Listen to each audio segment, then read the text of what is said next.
सजल रहे मांग के सेनुरवा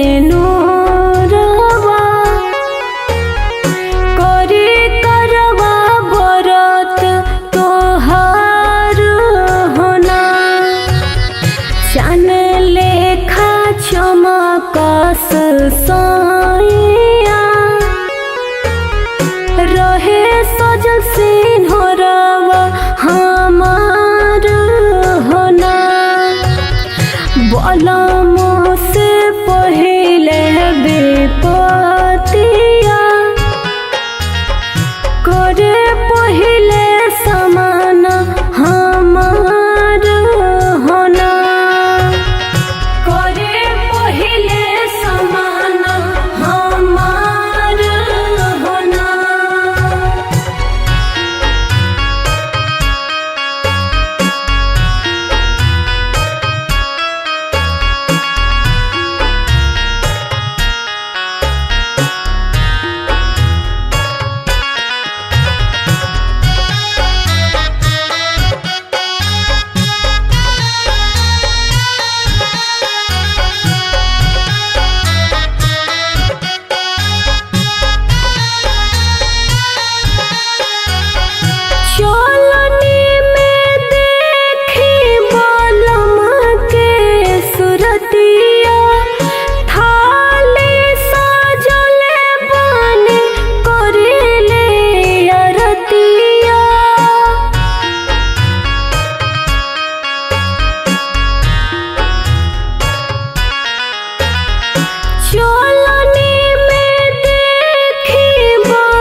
लागे हमरो मरिया बलमा के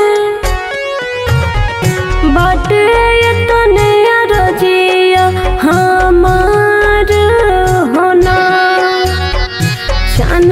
लेखा चमकस साइया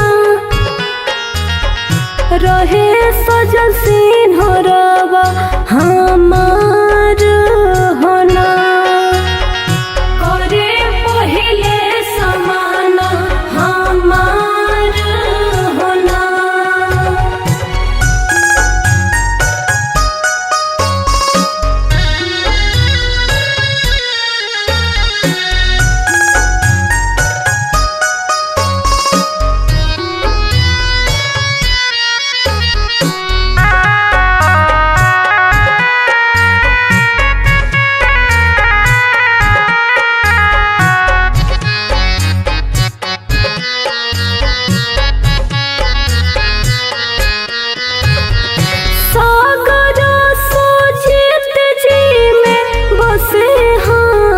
जान हो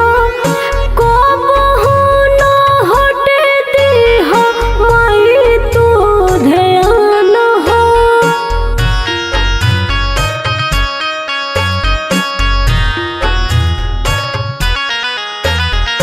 सागर सुजीत जी में बसे हमर जान हो कबहू न हटे दीह ध्यान हो पिया जी में सब संसार सजल रही है करवा मैया गह गह करे अंगन दुआर होना चान लेखा चमकस साइया